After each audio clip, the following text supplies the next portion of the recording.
I'm Carrie Bourne. I'm from the Office of Continuing Education at UW-Whitewater, and we host the Fairhaven Lecture Series each semester. We have usually 10 to 12 lectures that focus on a theme. The semester's theme is World War II, so we're taking a closer look at World War II. And this semester, we're pleased to have several presenters from our Rock County campus, and today's presenter is one of them. David McKay teaches history at the UW-Whitewater at Rock County campus, where he also serves as an academic advisor. He received his PhD from the University of Iowa with a focus on the political culture of the early American Republic. He likes to tell his students that he actually does know what this country was founded upon, as opposed to the politicians making the claim in the news. But nobody's running on that platform today, and no one would vote for him if they did, vote for them if they did. Things have changed. With his colleagues, Dave Carlson, who will be speaking next week, and Dave Murray, he has taught the history, science, and ethics of the atomic bomb at the Rock County campus since 1998. Originally from Philadelphia, he now lives in Janesville with his wife, 2 daughters, 2 cats, 5 rabbits, a variable number of chickens, currently 8, and a truly astonishing quantity of books. Please welcome David McKay. Hi there. Test one. All right. Hey, we're working. Thank you. Thank you very much. I guess I want to just get right into it. When you look at the impact of the atomic bombs on Hiroshima and Nagasaki, one of the questions that immediately springs to mind is, why would anybody do that? Okay? And for most people, it's kind of a rhetorical question.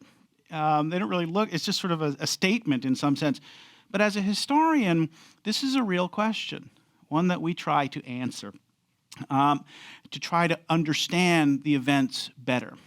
And that's what I'd like to walk through with you today. Why does Harry Truman make the decision he does to drop the atomic bombs when and where they were dropped? I'm not particularly worried about whether you agree with Truman or not. That's not the point here. That's up to you. But I do want you to walk out of here understanding why he made the decision he made, what his thought process was, because it was his decision. He took full responsibility for it. He never blamed anybody else. He never tried to weasel out of it the way so many modern politicians seem to do these days. Why does this decision come out the way that it does? So, at the most fundamental level, Truman's options for using the bomb break down into 2 basic categories, right? Use it or don't. And them's your choices, right? Use it or don't. There you go. And with the cold hindsight of history, we know, spoilers, we know that the bomb was in fact used. See, you're learning. So what I want to do is start with the arguments for not using the bomb and see why Truman decided not to use those. And the arguments for not using the bomb break down into 2 basic categories as well. There are general arguments against using the bomb, arguments that don't particularly rely on the military situation on the ground in 1945. And there are specific arguments that are contingent on the military situation at the time. So let's start with the general arguments. The first general argument against using the bomb is just secrecy. I'm going to let you in on a little secret here, ladies and gentlemen. Gather round, fetch me something to drink. You're going to learn today.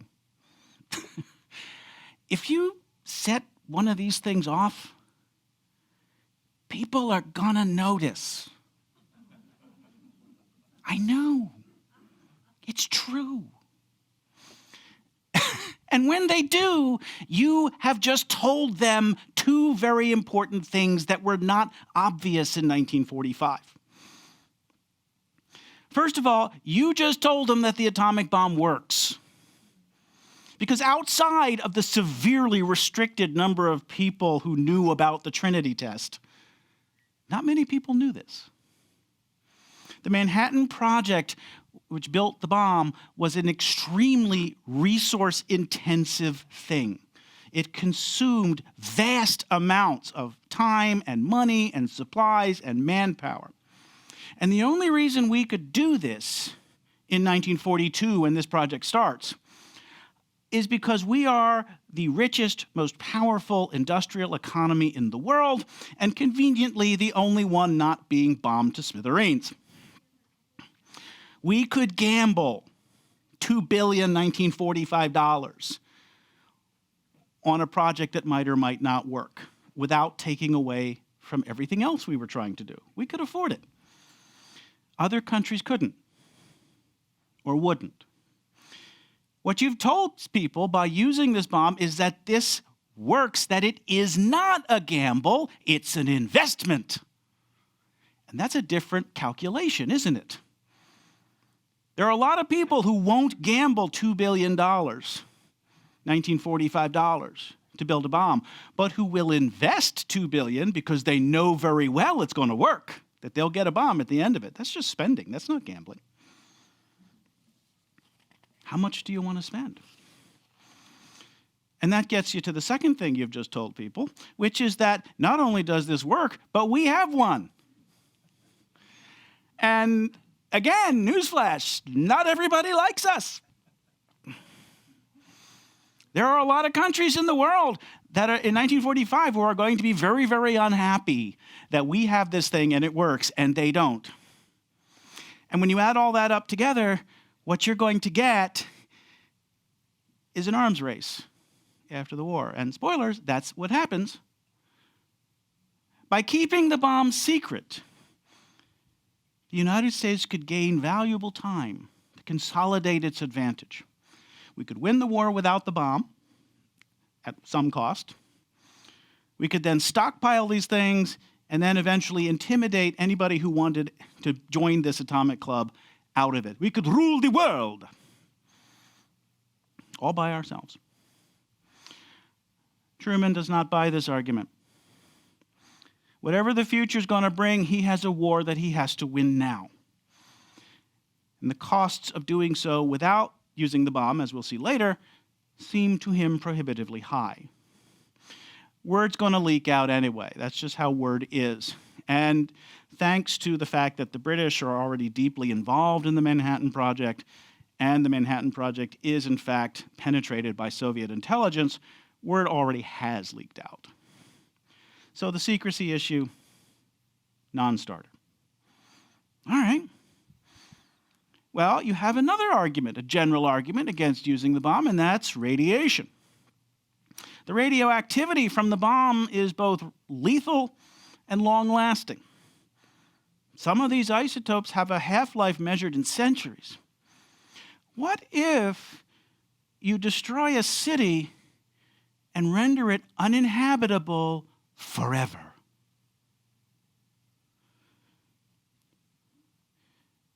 You will often hear people talk as if war has no rules, that everything is fair, that everything goes, that you can do anything you want as long as you win.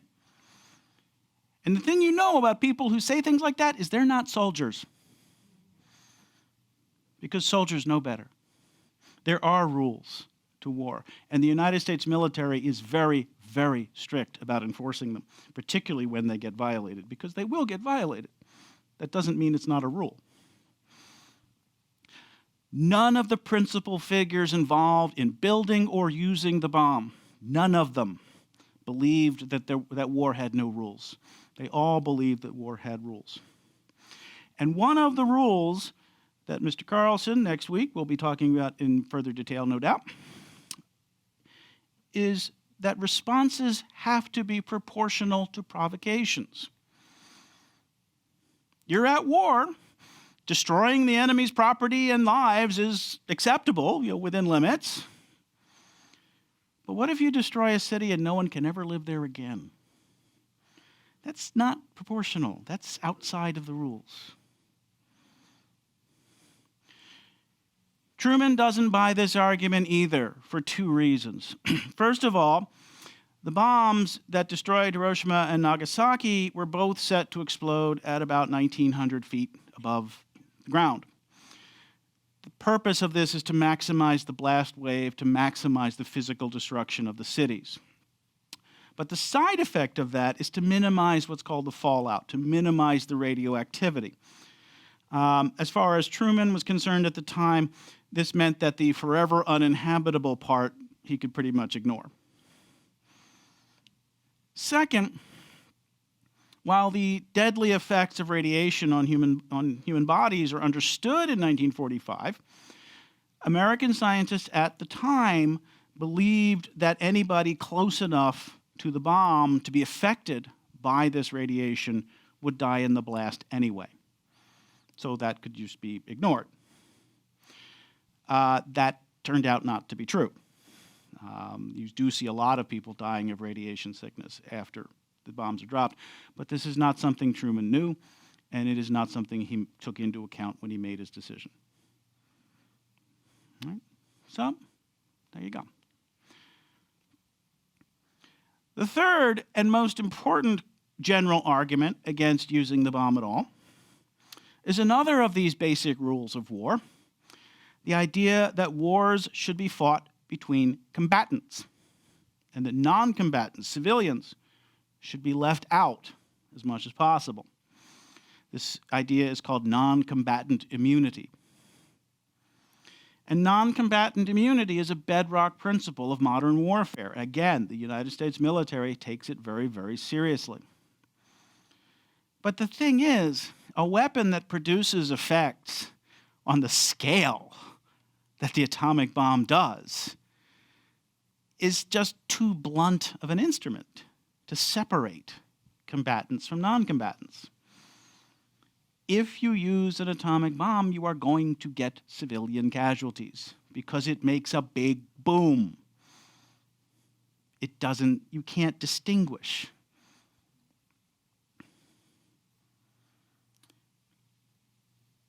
Truman rejects this argument as well.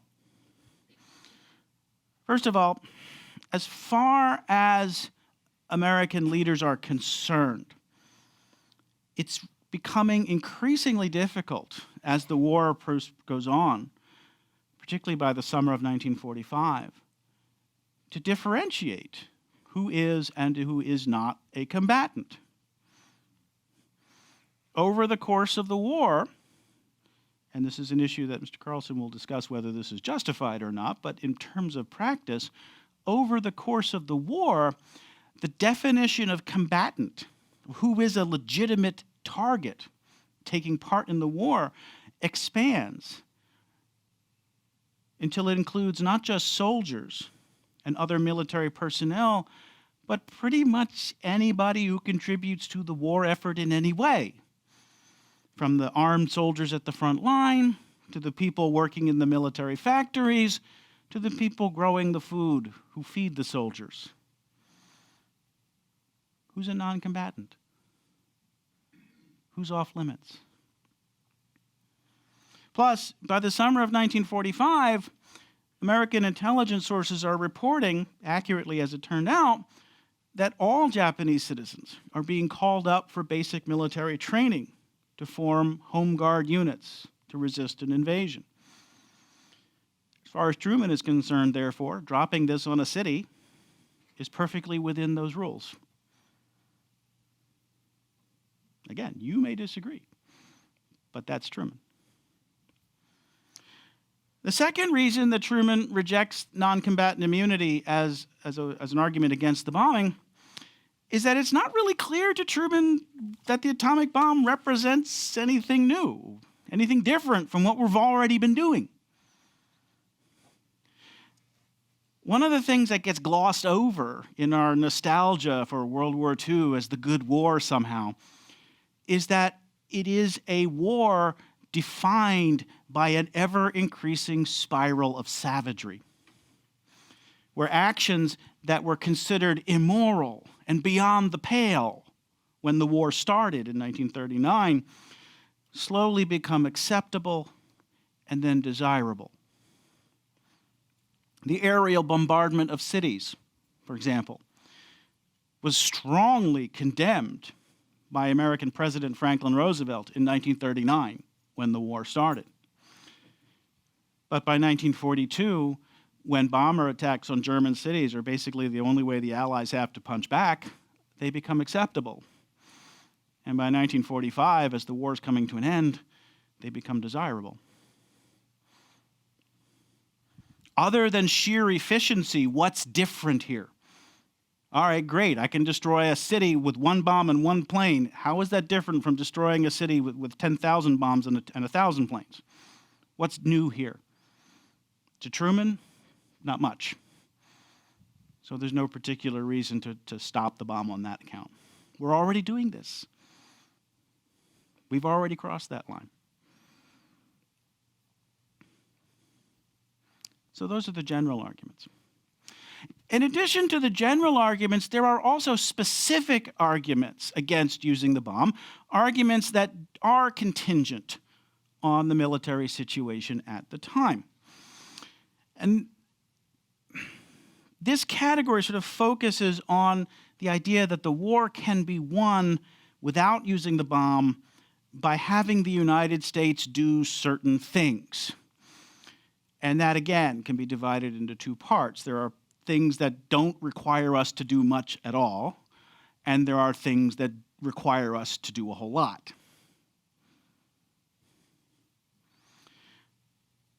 The biggest category of these specific reasons for not using the bomb in the summer of 1945 hinges on the idea that the United States can win the war without doing anything drastic. We could end the war by making some minor changes in what we're already doing. And perhaps the easiest way for the United States to do this would be for us to modify our surrender demands to include a clear guarantee for the safety of the Japanese emperor. The emperor, after all, is not just a political figure. He's not just the equivalent of Roosevelt. He is, in Japanese culture, a symbol of the entire culture, a religious figure. And according to Shinto doctrine at the time, he is literally a god. Leave him alone. Guarantee his safety, the argument goes, and the Japanese will surrender. Truman rejects this argument for a couple of reasons. First of all, it's not clear to him that this will work. The Japanese government in 1945 is controlled by military hardliners. Hardliners who might easily see a concession like that as a sign of weakness and fight harder in the hopes that the Americans will just tire of the war and go away. Second, even if it does work, it's not clear to Truman that this is a good idea in the long run. World War I ended with an armistice, not a surrender. Rather than force the Germans to accept the fact, to face the fact that they had lost the war on the battlefield, the armistice allowed the German military to march back to Berlin with their rifles on their shoulder and their flags held high. General John Pershing, commander of U.S. forces, was appalled. They never knew they were beaten, he said. It will all have to be done all over again. And 2 decades later, World War II. This is what made the Allied leaders insist from the beginning of the war on the unconditional surrender of the Axis powers. And even when the Allies issue the Potsdam Declaration in July of 1945, setting out what are clearly surrender terms, not unconditional surrender, the same basic position applies. Force the Japanese to recognize that they lost the war on the battlefield. To modify the surrender demands to include a guarantee of the emperor's safety, or even just a guarantee that the emperorship will continue under his successor. This strikes Truman, a World War I veteran, who saw ground combat during that war. This strikes Truman as uncomfortably close to that armistice. It is better, he felt, to pay the price that has to be paid to finish this war now and not have it go down to the grandchildren of the World War I veterans. Third, by August of 1945, Truman is convinced that he's already tried this and it didn't work. The Potsdam Declaration, as noted, is not a demand for unconditional surrender. It sets out surrender terms, a tacit retreat from the idea of unconditional surrender. This fact is recognized at the time by both the American and Japanese governments. And as far as Truman is concerned, the Japanese government rejects this development with scorn, using the Japanese word mokusatsu. They had rejected the Potsdam Declaration and said they would continue fighting. Now, here's the thing. Mokusatsu can mean reject with scorn, or it can mean set aside for a future consideration. Japanese is a tricky language that way. There are historians who will argue that this was the second meaning, that they were asking for time to think about it. They would have surrendered had we given them time. But it was the Japanese who translated mokusatsu as reject with scorn, not the American government. And as far as Truman is concerned, modifying the surrender terms was a lousy idea to begin with, and it hadn't worked anyway. So that's off the table. Another way for the United States to end the war without using the bomb or doing much of anything else different was to simply wait until the Soviet Union got involved and see what happened. The Soviet leader, Joseph Stalin, had promised to get the Soviet Union into the Pacific Theater War 3 months after the surrender of Germany. That puts a Soviet entry on August 8th, 1945. That would, of course, kill off any Japanese hope of playing the Allies off against each other. It would also confront the Japanese military with odds that even the most hardline military leader would find overwhelming. But by the time the Soviets enter the war, on August 8th, exactly as promised, Hiroshima has already been destroyed. Truman rejects the idea of waiting for the Soviets for 2 reasons. The first is military. I mean, seriously, how much worse is it going to get for the Japanese? How much of a difference is Soviet entry going to make? It's just piling on at this point. You're talking about degrees of infinity. The Japanese have lost this war. They know they've lost it. Everybody knows they've lost it since 1944. Throwing the Soviets in isn't going to change that. The second reason is political. By August 1945, both the United States and the Soviet Union understand that the post-war world is going to be a contest for supremacy between them, that it will be defined by a U.S.-Soviet rivalry. And it is. We call this the Cold War. By ending the war quickly, without waiting for the Soviets to get too involved, we can keep the Soviets out of the Pacific in a way that we couldn't keep them out of Europe, which is what happens.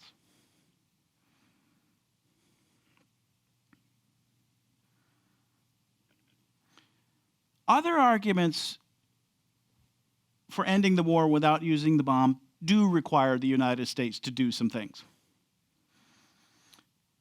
For one thing, we can continue to firebomb Japanese cities, conventional weapons, until there isn't a building left standing in Japan. And the U.S. Army Air Corps is effectively doing that anyway. By July of 1945, 66 Japanese cities are essentially rubble. And there would have been more, except that the Army Air Corps was running out of bombs and targets. The only reason Hiroshima and Nagasaki are there to be destroyed by the atomic bombs is they're on a special list that says don't bomb these cities until we have these atomic bombs. Otherwise, they'd have been rubble too. We're literally running out of targets. Truman and the American military reject this argument for 3 reasons. First of all, it's too slow. The war's over in Europe. American and political and military leaders understand that the public wants the war in the Pacific over. It's going to take too long. Second, there's no guarantee this will work. I mean, we destroyed Germany from the air too, and they didn't surrender until we invaded. There's no reason to suspect the Japanese will be different. And third, again, what's the difference? What's the difference between continuing to firebomb these cities with conventional weapons and dropping an atomic bomb on them, other than efficiency? As far as Truman is concerned, nothing. There's nothing new here. All right, third, well, we could extend our naval blockade of the Japanese. Japan is an island nation. It is critically dependent on its shipping for importing industrial raw materials, fuel, food. Cut those off and they'll surrender. But this option is rejected for all the reasons that firebombing is rejected. It's too slow. There's no guarantee it's going to work. And we've been doing it for months or years without them surrendering. By early 1945, the Japanese home front is effectively starving. They cannot feed themselves and have not been for months. They don't have fuel to run their industries. They don't have materials to make anything, and yet they haven't surrendered. What's going to change? So this leaves one more option for Truman if he wants to end the war without using the bomb. That is to invade the home islands themselves. Nobody doubts this will work. Okay? Invasion will work. And plans to do this are already well underway by the summer of 1945. An initial invasion of the southern island of Kyushu would begin on or about November 1st, 1945. That will be followed by a second invasion on the main island of Honshu in March of 46, and fighting was expected to continue at least into the fall of 1946, unless the Japanese surprised us and surrendered earlier. Again, nobody doubts this will work. Boots on the ground will win the war. But what ultimately makes Truman balk at the idea of invading Japan is the sheer scale of the carnage that is going to result from this. Because of the way the war plays out, the weather patterns in Japan, and the limited number of places that an invading army can splash ashore, given the difficult geography of Japan, the Japanese know pretty much exactly when and where an American invasion will happen. And we know, and they know we know they know, and so on ad infinitum. We also know that the Japanese military has been working to fortify those landing sites in depth, developing an extensive network of defense in depth that will force the Americans and whatever allies we can get in on this to fight for every single inch. And the only question is, how quickly will Japanese resistance collapse? And projected casualty figures for an invasion of Japan vary widely. And historians argue over which set of numbers is the better set of numbers. At the low end, you have some historians arguing that an invasion would cost about 31,000 American casualties, including about 8,000 dead. And this assumes a very rapid collapse of Japanese resistance. At the high end, you have other historians arguing that an invasion of Japan would cost up to 4 million American casualties, with about 500,000 dead, 500,000 dead. And this does not include Japanese casualties, which were expected to run anywhere from 1 million dead to 5 million dead, and plus wounded. That depends on which historian you talk to and which specific variation you choose. This assumes a very stubborn and long-lasting Japanese resistance. And the key point here is that whatever numbers you think are reasonable, Truman bought the high numbers. Truman understood that as the fighting got closer and closer to the home islands of Japan, it got increasingly more fierce, more savage, and more bloody. The bloody and brutal battles of Okinawa and Iwo Jima weighed very heavily on his mind. In the end, he understood, yeah, an invasion will work, but it's not an option he likes. It's a bloodbath that he'd rather avoid. And with the atomic bomb, he feels he's found a way to do that.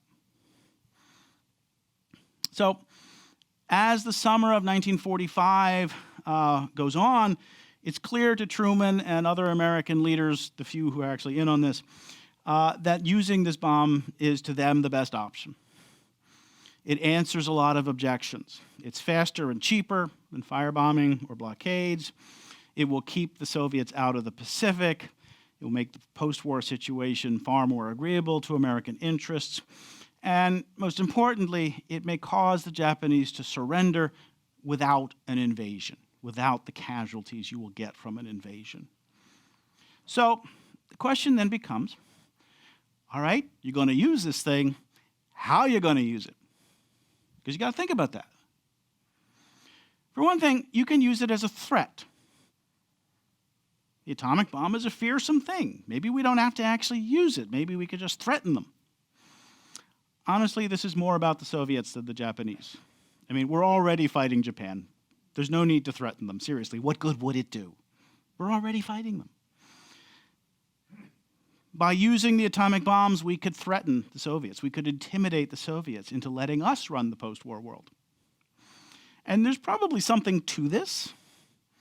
But whether it's the main reason for dropping the bomb, as some historians will argue, or a happy side effect, as other historians argue, that's an interesting question. But assuming that the main target here is Japan and not the Soviets, the question still remains, how are you going to use this thing? And here, Truman sees two options. First, he could order it used as a demonstration. This would solve the problem of having to kill large numbers of Japanese civilians and might sufficiently impress the Japanese that they would surrender. And some American leaders, and quite a few Manhattan Project scientists, argued for this. There were several practical problems, however, problems that ultimately doomed this idea, because it's not clear how you would demonstrate an atomic bomb in a way that will get the Japanese to surrender. Now, the easiest way to demonstrate it is to set up another Trinity test somewhere. Just put the bomb somewhere in the United States or at some neutral third party that will agree to have you nuke their place. Good luck. Assuming the Japanese agree to send observers to such a test, which is not guaranteed in the middle of a war, you got three problems. I mean, first of all, it might not work. I mean, this is untried technology. Even if it does work, so if you send them, if you come here and you set it all up and it doesn't work, they go, oh boy, these people are making some weird claims. They're desperate, aren't they? We can keep fighting. Second, even if it does work, the Japanese observers might conclude that this is some kind of trick. I mean, this is the home of Hollywood, after all.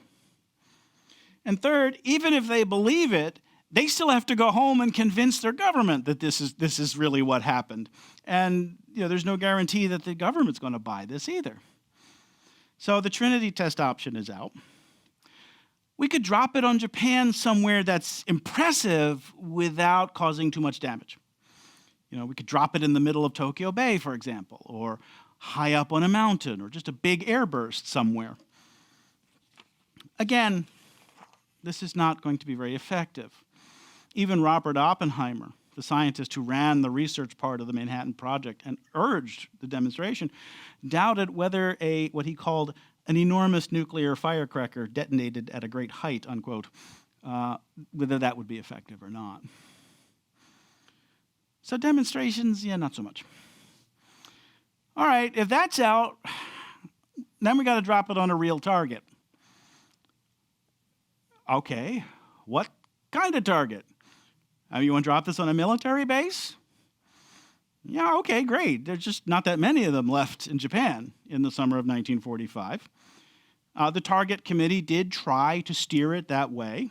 Hiroshima was the headquarters of the Japanese Second Army. But even so, I mean, soldiers are only 13% of Hiroshima. 87% of the people in Hiroshima are civilians. You want to drop it on an industrial center? All right, sure, fine. But how many of those are still standing? Not many. We tried. In reality, for all the talk about this or that went on prior to the bombings, again, the bombs are just too big. They're too powerful. They make a very big boom. And the only thing that you're going to use them on is a very big target, a target that's going to be 3-4 miles square. As a species, we only build one thing that size, a city. You're going to drop it on a city because that's what they do. All right, we're going to drop it on a city. Are we going to warn them? Warning the target had the advantage of cutting down civilian casualties. This allows them to evacuate. You can destroy the city without killing all the civilians. Truman rejects this for 4 reasons. First of all, there's no reason to think that they actually will evacuate. And even if they do, where are they going to go? Again, we've destroyed all their cities. Where are they going to go? Second, there's still a war on. Just because you're polite enough to warn them is no reason they're going to be polite enough to step aside and let you bomb their cities. They can still muster some anti-aircraft fire. Third, even if they're polite enough to let you do this, again, the bomb might not work, in which case you have the same credibility problem you had with the demonstration. Boy, these people are desperate. And fourth, Truman feared that if we said, yes, we're going to nuke this town here, that the Japanese would move prisoners of war in there and use them as human shields. And he wasn't willing to take that risk. So warnings are out. And finally, there is the question, how many of these things do you drop? Because if you only drop one, the Japanese may think, well, we've survived the worst they can throw at us, let's keep going. So the decision is made to drop multiple bombs in quick succession to show the Japanese that we have a stockpile, which we kind of didn't, but we wanted to prove to them we did, to show them we have a lot of these things and we can destroy them at will. So that's the decision. More than one bomb dropped without warning on a city. That's what we did. That's Truman. And one other thing I want you to consider. I've presented this process of the decision here as the end result of a series of rational choices. That Truman and the American leadership sat down and looked at the options and thought long and hard about whether and how to use the bombs. And they made what they felt was the best choice among the options. And you can argue with that, you can agree with it or disagree with it, but that's what they did. There are historians out there who will argue that there never really was a decision to drop the bomb, that it was just momentum. And people went along with it, that the war had been incredibly savage and bloody and brutal, was becoming more so over time, not less. That we had gone to great lengths in terms of time and money and industry and manpower to build these things. And when you combine that, the default action is just to drop the bomb. That there would have had to have been some conscious decision not to use the bomb. And that decision either was not made because nobody took it seriously as an option, or couldn't be made because of the fear of consequences if you didn't use it. In other words, that these bombings were the result of sheer momentum, a runaway train that no one could stop. Personally, I don't buy this theory.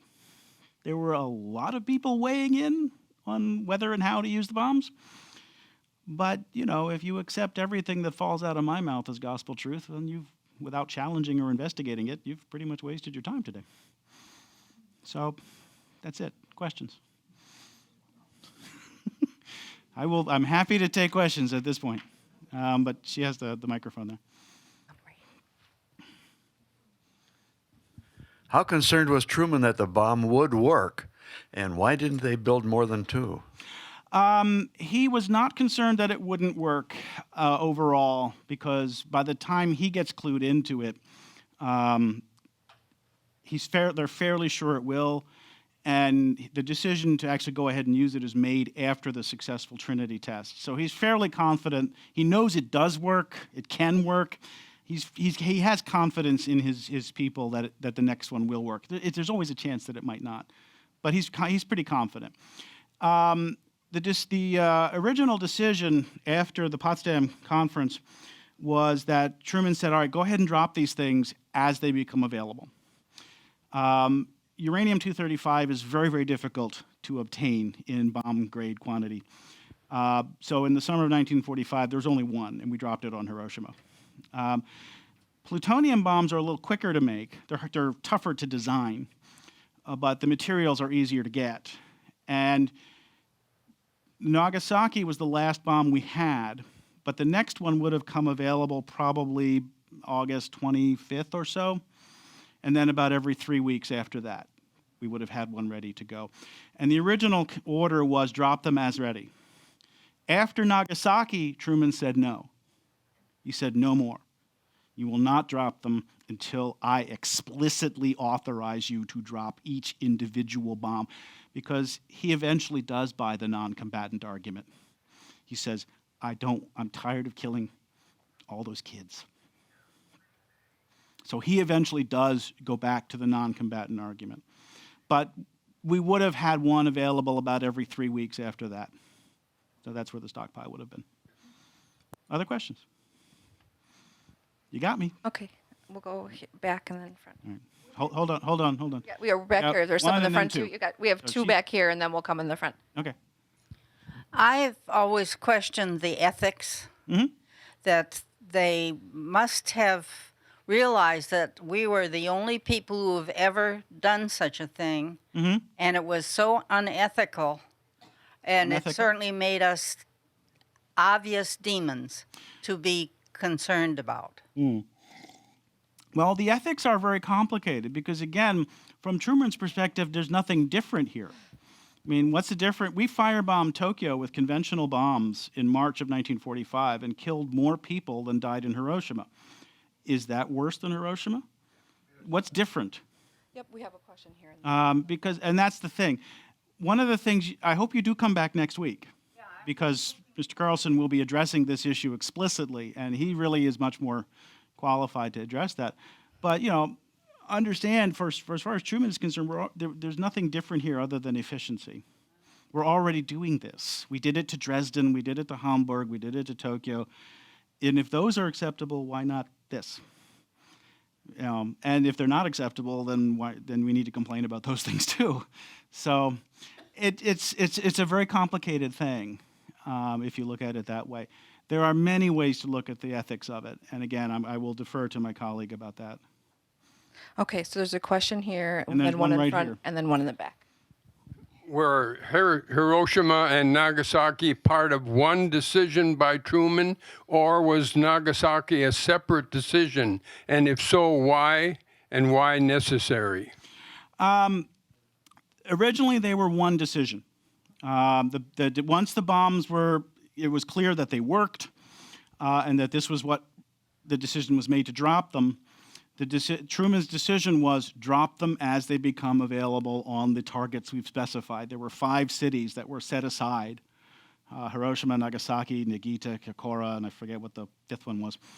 And in fact, Nagasaki was not supposed to be the target that day. It was just because it was cloudy over Kokura. So the decision was go ahead and drop them as we get them available. Again, because if there's only one, the Japanese would say, all right, they dropped their super weapon, we're still standing, we took their best punch, we'll just go with it. and we'll just keep fighting. The goal of the second one in such quick succession is to convince them that we got a pile of these things. Surrender now before we render your entire nation flat and radiated. Whether you buy that argument is another question, but that's the decision. Again, after Nagasaki, Truman goes back on that decision. He says, no, that's just too much. He never regretted the two that he dropped them. Not till his dying day. He always said that was the right call. And who was the person here in the front? Right here. Okay. Okay. I think you pretty much answered my question. I kind of somewhere over the years thought that they wanted a surrender after Nagasaki, and since that didn't, or the other way around. After Hiroshima? Hiroshima. And it was only because they didn't surrender then that they dropped the second one. Well, if they had surrendered, we certainly would not have dropped it. The wheels were in motion to drop that second bomb because it takes time to get that all set up. Had they surrendered, I mean, the planes could have been called back at any point, even in the air. But part of it is the fact that, again, they survived the biggest punch we have and, they can keep fighting. Part of it's the fact that it was 3 days. And even if they had wanted to surrender, there's some question as to whether they could have gotten their act together to do it that quickly. And you don't actually see them surrender until the 14th. So that's 5 days after Nagasaki and, 8 days after Hiroshima. I mean, this is a new weapon. It takes a lot to just wrap your head around what's just happened. People, they didn't fully believe it after Hiroshima. It's not until Nagasaki that it sort of occurs to them that this really is a new kind of weapon. And communications are difficult. And we kept bombing them anyway. I mean, we launched another raid on Tokyo between Nagasaki and the end of the war. The Japanese were still fighting. The war continued. So, the timing is tricky. But the thinking behind the second bomb so quickly was to impress them that we have a stockpile and surrender before we just kill you all. Okay, we have a question back here. Mm-hmm. Mine is not a question. I just want to say that there were things like kamikaze pilots crashing onto our ships. And if this had gone on and on, many, many lives would have been lost, not just Japanese, but all of the American lives that would have been lost. I'm just thankful very much for Truman making that decision, and I wonder how many people in this room can hold up their hands and say they too were glad he did it. One thing you got to understand, if I'm just because I'm just going to play devil's advocate with you here, just because that's how I am. One thing to think about is when you're talking about kamikazes and ships and all the rest of that, you are talking about combatants, trained soldiers. You are not talking about civilians in cities, and that the question is that whether that makes a difference to you. The atomic bomb, the overwhelming majority of the people who died were civilians. Does that make a difference to you?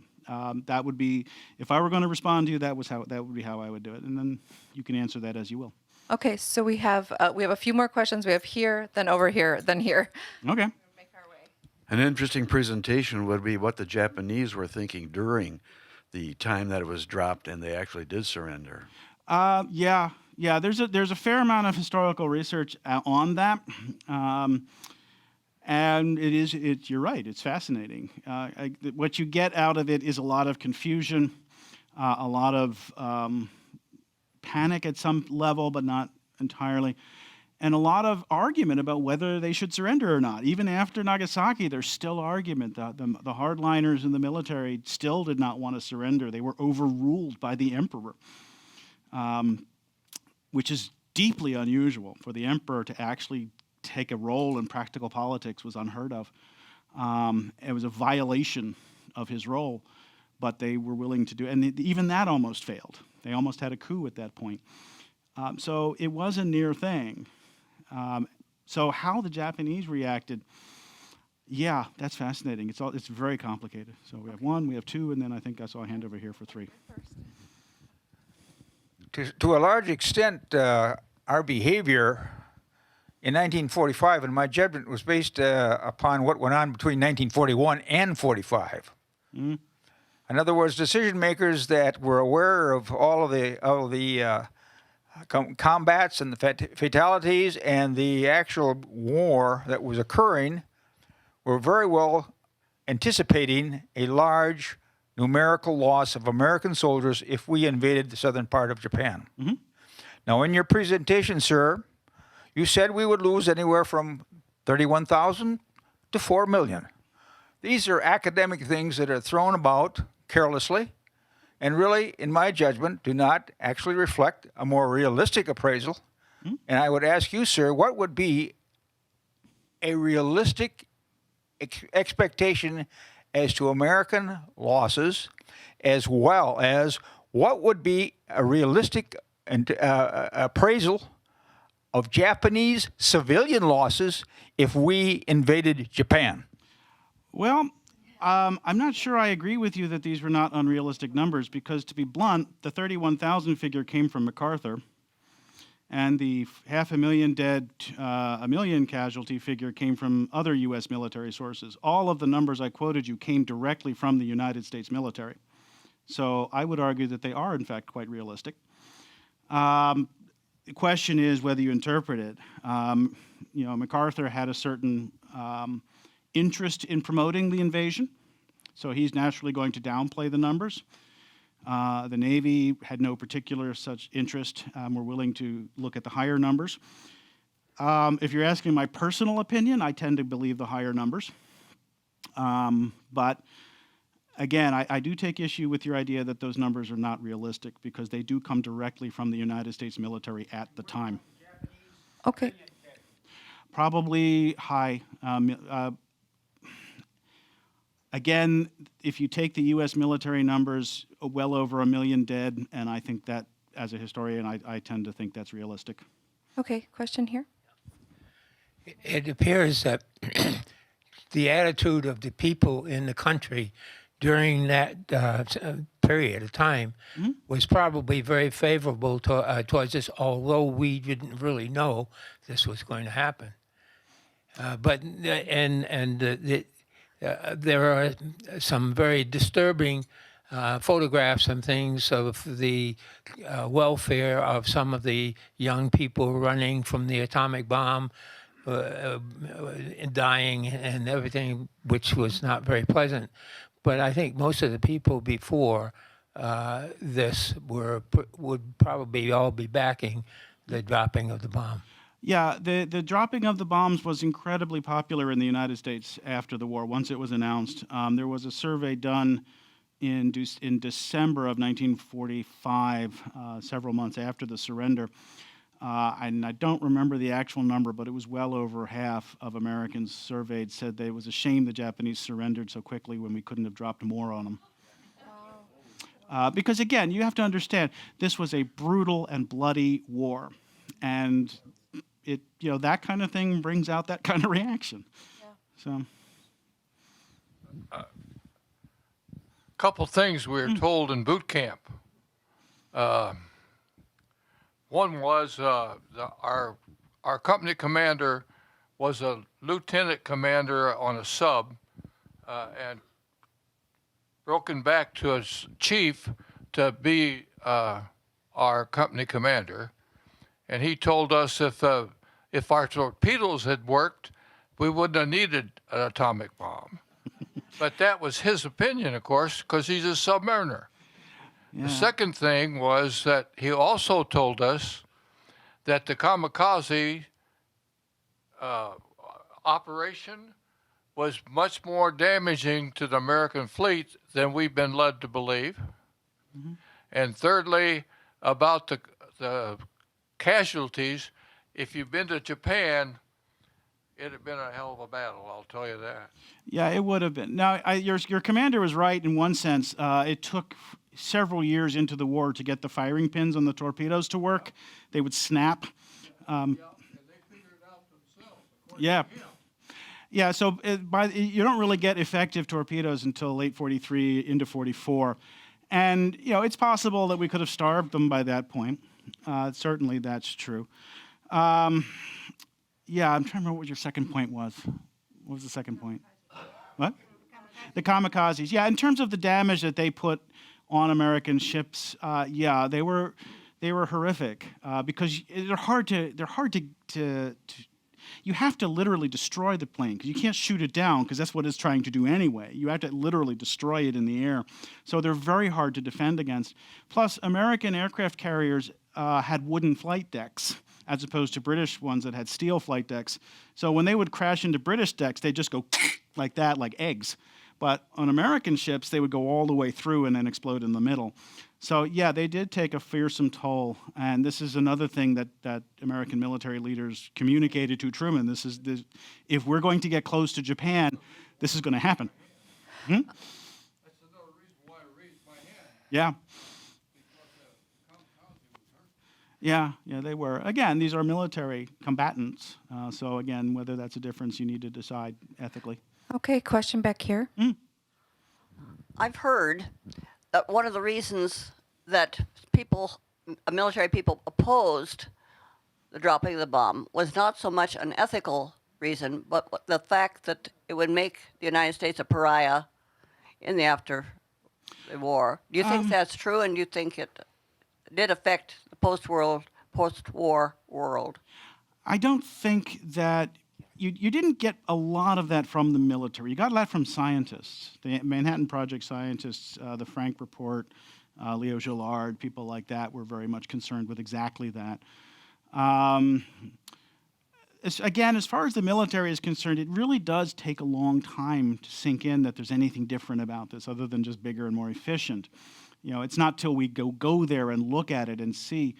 When I told you, we didn't think that radiation would be an issue because anybody who would be hurt by that would be killed by the bomb.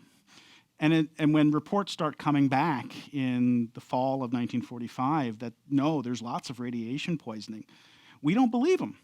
I mean, we think this is Japanese propaganda, and it's not till we actually send scientists there in the fall of 1945 that's like, oh, yeah, I guess this is really happening. So there is a certain amount of, what's new.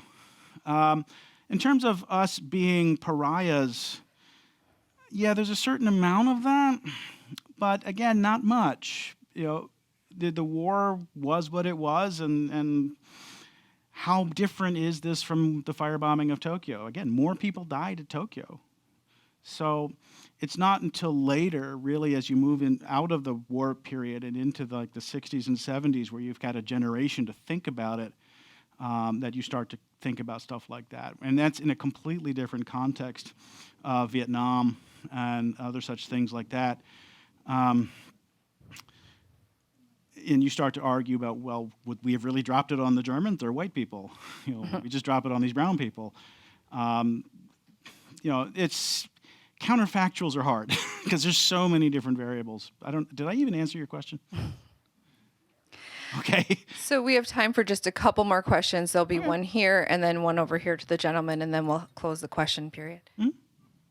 Mine isn't a question, but I was married August 4th, 1945, and the next day they dropped the atomic bomb. And when I was married, we didn't think the war was ever going to be over. Mm-hmm. Yeah, and again, for most Americans, that's what the bomb meant more than anything else, was the end of the war. And that's why we celebrate it, because the war was over.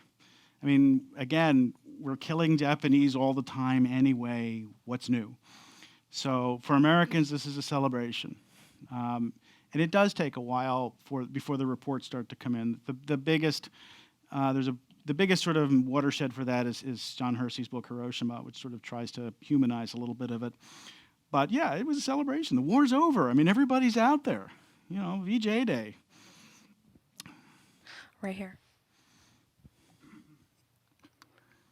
To continue with the consideration of the kamikaze, in the Battle of Okinawa, which was the last land battle of the war, 36 American ships were sunk by kamikazes. Almost 5,000 sailors were killed. Yeah, again, they did take a fearsome toll. But the point I keep coming back to for you to think about, and again, Truman eventually comes back to this point as well, which is why I keep bringing it up, is these are combatants. These are soldiers and sailors trained and paid to take these risks versus civilians. And whether you think that makes a difference is something you need to decide. I'm not going to tell you which one you should think about, but that would be the argument against. That seems like a good place to leave this in consideration for next week. We'll thank Dave today, and our presenter for next week is actually in the audience, so we will get to hear from Dave Carlson on Monday. So you sort of know what we set up here. We'll hear from him on Monday, and I hope you bring as equally great questions and comments for him. And I also hope we see you here on Wednesday. So join me in thanking David today. Thank you. All right, thank you.